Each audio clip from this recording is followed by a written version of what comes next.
Saranno 3 giorni di formazione, di incontri importanti per il Partito Democratico.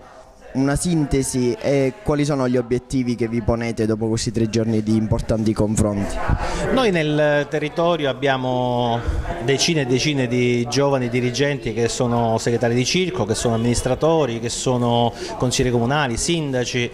Questi 3 giorni vogliamo metterli insieme, ragionare, confrontarci, studiare, approfondire alcuni temi di attualità, perché pensiamo che una nuova classe dirigente sia il frutto non solo del risultato elettorale che spesso loro riescono a ottenere grazie alla loro capacità, ma anche una comunità che riesce a approfondire, a discutere, a elaborare tesi e proposte in maniera comunitaria.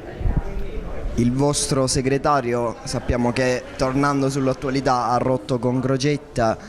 Cosa sta succedendo all'interno del PD? Perché dall'esterno si vedono delle spaccature, il partito non sembra compatto.